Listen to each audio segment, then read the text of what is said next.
সুপ্রিয় দর্শক সবাইকে স্বাগত জানিয়ে শুরু করছি বৈশাখী টিভির স্বাস্থ্য বিষয়ক নিয়মিত আয়োজন বৈশাখী হেলথের আজকের পর্বে। সাথে আছি আমি ডক্টর শাবনা জাফরিন।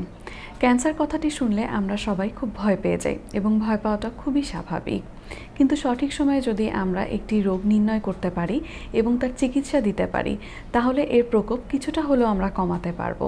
আজকে আমরা যে বিষয়টি নিয়ে আলোচনা করব তা হলো ব্রেস্ট ক্যান্সার। এই বিষয়টি নিয়ে আলোচনা করার জন্য আজকে আমাদের মাঝে উপস্থিত আছেন অধ্যাপক ডাক্তার ইকবাল মাসুদ খান, গ্যাস্ট্রোইন্টেস্টিনাল, থাইরয়েড, ব্রেস্ট ক্যান্সার ও সার্জারি বিশেষজ্ঞ, অধ্যাপক, সার্জারি বিভাগ, মার্কস মেডিকেল কলেজ হাসপাতাল, chief consultant, marks doctor Iqbal GI centre. চলুন আমরা স্যারের সাথে পরিচিত হই এবং এই বিষয়গুলো নিয়ে একটু জেনে নিই। স্যার, আপনাকে স্বাগতম আজকে আমাদের অনুষ্ঠানে। ধন্যবাদ। স্যার, ব্রেস্ট ক্যান্সার নিয়ে আজকে আমরা আলোচনা করব। স্যার, এই বিষয়টা তো আসলে ইদানিং খুব কমন হয়ে গেছে, আমরা প্রতিটা ফ্যামিলিতেই দেখি ইদানিং যে একজন রোগী দেখা যায় আছেনই। তো আসলে ব্রেস্ট ক্যান্সার বলতে আপনি কি বুঝাচ্ছেন? কিভাবে আসলে ব্রেস্ট ক্যান্সার যখনই আপনি বলবেন তা এটা পেশেন্টের কাছে একটা চাকা, ঠিক আছে না, কিন্তু আমাদের ফিজিশিয়ানদের কাছে এটা কিন্তু অনেক ব্যাপ্তি এবং অনেক ব্যাপক একটা জিনিস। এখন ব্রেস্ট ক্যান্সার এই যে চাকাটা যেটা আসে, এখন এই চাকাটাকে যদি আমি ডিফাইন যদি করতে চাই মেডিকেল টার্মে, বিনাইন যেটা নন ক্যান্সারাস বা নন ম্যালিগন্যান্ট, আরেকটা হচ্ছে কি ম্যালিগন্যান্ট। এখন মহিলাদের এই যে রিপ্রোডাক্টিভ এজে ফ্রম 15 to 45 এই যে এই বয়সের ব্যবধানে ফিজিওলজিক্যাল এবং হরমোনাল চেঞ্জেসগুলো হয় এবং তখন কিন্তু ব্রেস্টের কিছু কিছু নর্মাল চেঞ্জেসগুলাই অ্যাবনর্মাল মনে হবে, but unless and until the patients are treated by the physicians, পেশেন্টরা কিন্তু জানতে পারবে না যে এটা আসলে তার খারাপ কিনা। ঠিক আছে, তো এখন পেশেন্ট সব এই যে বললাম যে 15 থেকে যে 45 যে বললাম, তখন এই চাকা দিলেই কিন্তু সে হাত দিয়ে বলে যে আমার টাকা মানে ক্যান্সার অথবা টিউমার আসছে। এই যখন আসবে তখন as a physician it's my responsibility যে তাকে এটা বুঝাই দেওয়া যে না, আপনার যে রিপ্রোডাক্টিভ এজ যেটা, এই এজের হরমোনাল চেঞ্জের কারণে এবং বয়স চেঞ্জের কারণে আপনার এইজগুলো হচ্ছে যেগুলোকে আমরা ব্রড বেসে বলি, অ্যান্ডি বলি। এখন এখান থেকে আমাদেরকে অ্যাজ ফিজিশিয়ান বের করে নিতে হবে যে এর ক্যান্সার কি না। যে ফার্স্ট অফ অল একটা মহিলা তার ফ্যামিলিয়াল হিস্ট্রিটা কীরকম, did she have anyone in the family যার ক্যান্সার ছিল কিনা, এটার মধ্যে তার মা বোঝাবে, তার বাচ্চারা বোঝাবে, তার বোন বোঝাবে। এই যে ক্লোজ সার্কিট, ফ্যামিলি সার্কিট, এদের যদি থাকে তখন চাকা, yes it can be an Andy, but in any case আমাকে এটা আই হ্যাভ টু প্রুভ ইট যে না, এটা অ্যান্ডি ছাড়া অন্য কোনো কিছু কারণ হতে পারে। তার মানে স্যার ফ্যামিলি ফ্যাক্টর চলে আসছে। It is there because 15% of breast cancers are hereditary. These are genetical. তো এটা আমাদের মাথায় রাখতে হবে so that we can really diagnose a case of malignancy or not. ঠিক আছে না স্যার? এই চাকা কথাটা থেকে একটু বলতে চাই যে চাকা হলেই তো আমরা সবাই খুব ভয় পেয়ে যাই যে আমার কি ক্যান্সার হয়ে গেল কিনা। তো তাহলে আসলে উপসর্গগুলো নিয়ে এই দেখেন, এই চাকাটা যে অ্যালার্মনেসটা, এটা তো আগে তো ছিল না, এখন হয়েছে। তো এই অ্যাওয়ারনেসটা ইটস গুড। হতে পারে বিনাইন কেসে, যেমন অনেক সময় আপনার মেনস্ট্রুয়াল সাইকেলে হচ্ছে না, you have tightness of the breast and you have thickening of the breast tissue, ব্যথা করতে পারে, রাইট? আমি যেটা বলি যে 100% এর ক্ষেত্রে, but as a rule of থাম, আ breast lump which is painful is rarely malignant. Breast lump which is painful is rarely malignant, but তার মানে এই না যে আমার ব্যথা হয়েছে, রাইট? তো এই জন্য আমি বলবো যে what ever lump a person or the patient feels, এটা উচিত হবে। কারণ দেখেন, আমরা তো এমন একটা সমাজে এবং এমন একটা সোসাইটিতে বসবাস করি যেখানে হচ্ছে কি ধর্মীয় যে অনুভূতিটা অনেক বেশি। তো যার জন্যে মহিলাদের এরকম প্রাইভেট পার্টে যখন কোনো প্যাথোলজিক্যাল কোনো ডিজিজ যদি হয়, প্যাথোলজিক্যাল কোনো কন্ডিশন যখন রাইজ করে, তখন কিন্তু ওনারা কিন্তু একটু আসতে চান না, স্বাভাবিক আমাদের। এইটা দোষারোপ দিয়ে লাভ নেই, ঠিক আছে না?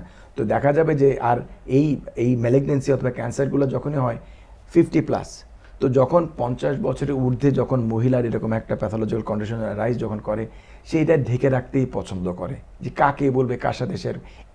এই যে ব্যারিয়ার্সগুলো ভাঙতে দেখা যায় যেগুলো যে কিউরেবল ডিজিজগুলা অনেক সময় দেখা যায় যে আপনার নন কিউরেবল দিকে চলে যায়। তো আপনি যে কথাটা বলছিলেন যে what are the changes in the breast, আসলে যে আমরা চিন্তিত হব, এখন আমি যদি বলতে চাই ব্রেস্টের চেঞ্জ হতে পারে, লাম্প ইটসেলফ এর চেঞ্জ হতে, কীরকম একটা লাম্প ছোট ছিল, হঠাৎ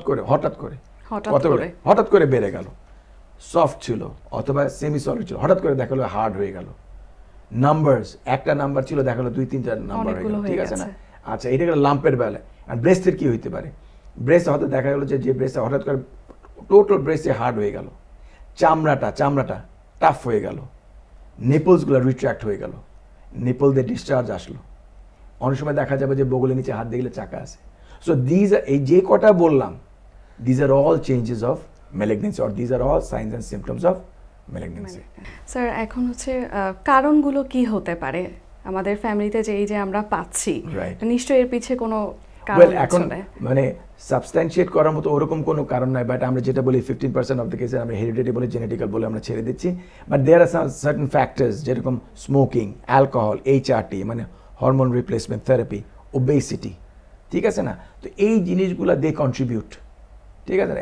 কন্ট্রিবিউট ইন আ সেন্স, মানে মোদ্দা কথা দেখা যাবে যে the breast has got 3 elements. কি আছে? একটা হচ্ছে ফ্যাটি টিস্যু, ফাইব্রোটিক টিস্যু আর গ্ল্যান্ডুলার এলিমেন্টস। তো এই যে ম্যালিগনেন্সি যে এত আমরা কথা বলতে বলি, এই যে গ্ল্যান্ডস এন্ড ডাক্টস, এখানে কিন্তু ক্যান্সারটা হচ্ছে। Cancer starts here either in the duct or the gland. এখান থেকে হয়ে এই ফ্যাটকে ধরতেছে এবং এই যে ফাইব্রোটিক টিস্যুগুলো ওগুলো হয় ছাড়তেছে ধরে রাখতে। So that's it. তো এই জন্য বলবো যে we should look into it as physician very seriously, এবং আমাদের দ্য স্টেপস অফ ইনভেস্টিগেশন এগুলো আমাদের মিস করা যাবে না। স্যার, স্ক্রিনিং এর কথাটা যদি আমি বলতে চাই, যে এখন তো আসলে খুব স্ক্রিনিং করছি, আমরাও কিছুটা হলেও সচেতন হয়েছি। তো স্যার, ব্রেস্ট ক্যান্সারের জন্য কি স্ক্রিনিং টেস্ট আপনারা দিয়ে থাকেন? ওয়েল, স্ক্রিনিং এর জন্য আবার আপনার ফ্যামিলি হিস্ট্রিটা very very important, right? Family history as well as social behaviour. তাছাড়া আমরা ফ্যামিলি হিস্ট্রিটা নিয়ে যদি দেখি যে তার ফ্যামিলি হিস্ট্রি আছে, সেক্ষেত্রে আমরা সেই সকল মহিলাদেরকে 25 ইয়ার্স ইফ নেসেসারি, এখন এটা অনেক ইকুয়েশন আছে, তো ইউজুয়ালি আমরা বলি 35 অনওয়ার্ডস, 35 থেকে 50 বছর পর্যন্ত সে করবে যার স্ট্রং ফ্যামিলি হিস্ট্রি আছে, এটা গেল। But if you are going for routine ও নর্মাল, আগে চলে 50, এখন এটাকে 45-এ নিয়ে আসছে। 45 থেকে ইউ গো ফর স্ক্রিনিং। এখন স্ক্রিনিংয়ের জন্য আমরা কী করি? ডিপেন্ডিং অন এজ, আমরা এখন আলট্রাসোনোগ্রাফি করি, ইয়াঙ্গার এজে, এল্ডারলি হলে আমরা ম্যামোগ্রাফ করি, এবং আমরা to have more accurate we do a fusion of both ultrasonography and mammography. এই যে স্ক্রিনিং প্রোগ্রামে কিন্তু আমরা কখনো টিস্যু বায়োপসি অবটেইন করার চেষ্টা করি না। স্যার, আমাদের দেশের মেয়েরা তো আসলে স্বভাবতই আসতে চান না, স্পেশালি যদি একজন ছেলে সার্জন হন, তাদের কাছে তো কোনোভাবেই আসতে চান না। তো স্যার, তাদের উদ্দেশ্যে আমি বলবো, first of all, if the family is prone, that means you have a family history, তাহলে হবে। আমরা কিন্তু ব্রেস্ট ক্যান্সারের ক্ষেত্রে কিন্তু বলি ডাক্তার কিন্তু ডায়াগনোসিস করে না, মহিলারা বা পেশেন্ট নিজেই কিন্তু it's a self diagnosed pathology অথবা সেলফ ডায়াগনোসড অ্যানোমালি। নিজে সেলফ ব্রেস্ট এক্সামিনেশন যেটা আছে সে করে নেবে। In case of any suspicious, এটা থিকনিংও, যেমন চামড়া কুচকায় গেছে, চামড়া মোটা হয়ে গেছে, অথবা চাকা অথবা মোটর হোয়াট এভার, তখন আমরা বলি তখন আপনি ডাক্তারের এই যে ডাক্তার ফ্রম দেন অনওয়ার্ডস, এটাকে ডাক্তারের responsibility to find it out যে সে কী করবে।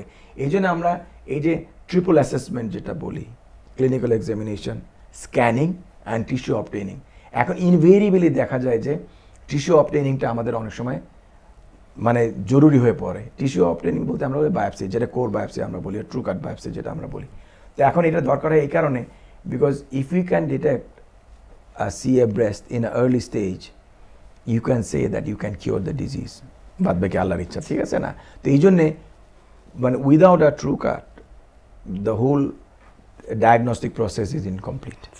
স্যার, আপনাকে অনেক ধন্যবাদ, আপনি খুব অল্প সময়ের মাঝে আমাদেরকে একটু বিস্তারিত বুঝিয়ে বলেছেন। ধন্যবাদ। প্রিয় দর্শক, আমরা এতক্ষণ কথা বলছিলাম ব্রেস্ট ক্যান্সার নিয়ে। আশা করি আমাদের প্রধান অতিথি যেই তথ্যগুলো আপনাদেরকে দিলেন তা কিছুটা হলেও আপনাদেরকে সাহায্য করবে। আগামী পর্ব দেখার আমন্ত্রণ জানিয়ে আজকের মতো এখানেই বিদায় নিচ্ছি। সবাই ভালো থাকুন, সুস্থ থাকবেন। আল্লাহ হাফেজ।